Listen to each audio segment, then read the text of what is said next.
And with that said, I'm intrigued by the fact that there is an assumption made within the church that those two great commandments are purely within the New Testament.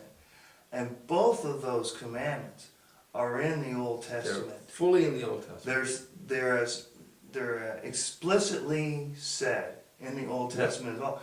So if we say, well, the Old Testament doesn't apply to me, where it's probably a statement of ignorance. Well, and false. It's false because we just don't understand the differences of the laws and what laws still apply Yeah.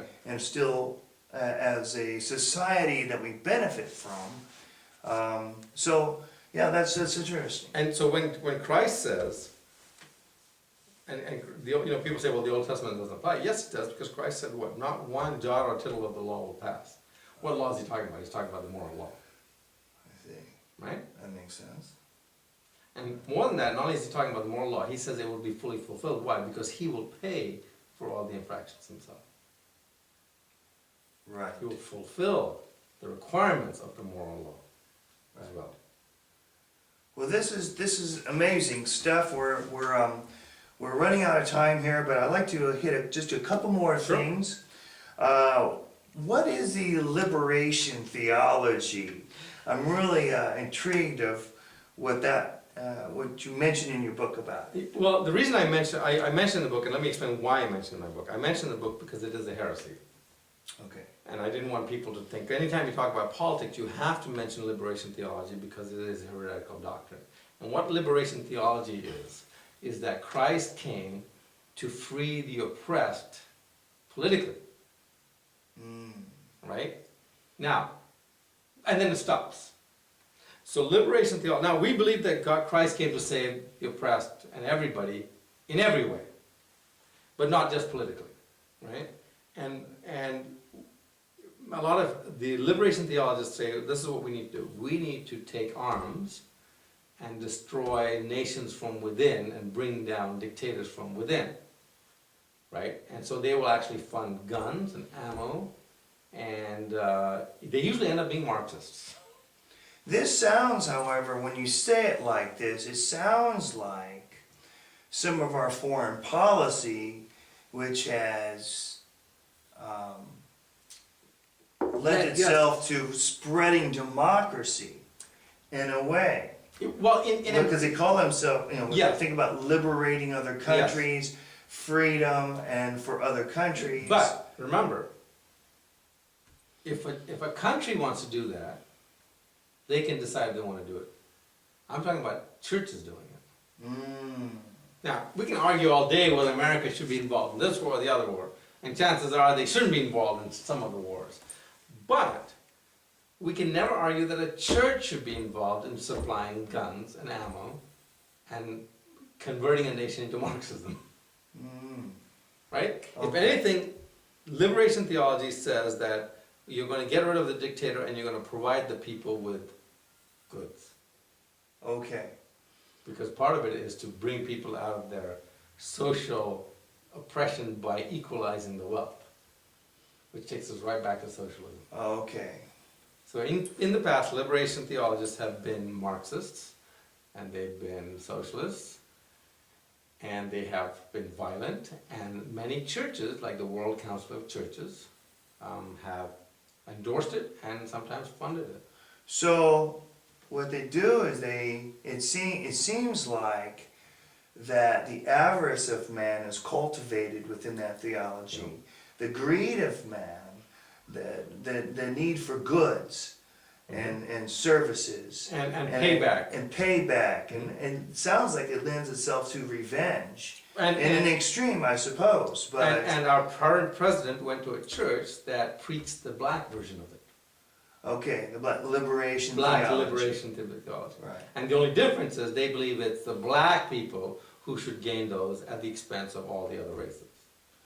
Well, that's unfortunate, an unfortunate place to be if we have this avarice within our culture, and where we have parts of our society that are are greedy and are using political means Yep. to enrich themselves Exactly. and or stir up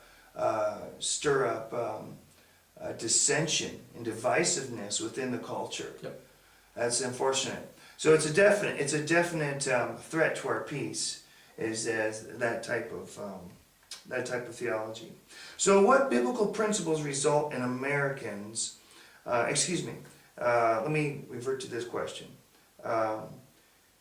Let me just ask, what resources are out there for Christians to engage in politics in a healthy way? Well, the first thing is that Christians should be able to defend their ideas. And never, you should be able to argue every principle without having to resort to the Bible. Because imagine if I go out there, let's say you're eating at Burger King one day, or In-N-Out Burger, because I endorse In-N-Out Burger. I don't necessarily endorse Burger King. So you're eating at In-N-Out Burger, and a gentleman from my country shows up, and he's wearing a saffron robe, and his head is half shaved, and he says, that burger you're eating used to be a soul.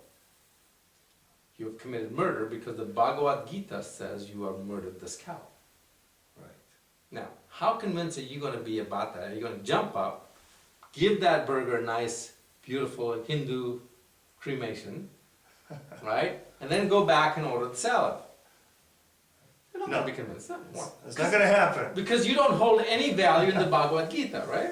Understood? Now, so you go to an atheist or a non-Christian or a secularist or anybody who's not been in church in the last, even somebody who has been in church in many cases, and you say the Bible says we should do this. They don't care. So any idea you have, you should be able to argue separate from the Bible, because if God's truth is truth, it will work on its own. You don't need, the Bible has truth in it, but those truths can be reasonably and rationally arrived at. So can truth, Now, I'm not talking about salvation truth. I'm talking about functional rational truth, Yeah. logic, can it be redeemed? I would hope to see that this gift, the highest gift that we have as humans, this capability to draw conclusions and to hypothecate and to formulate great equations. Right.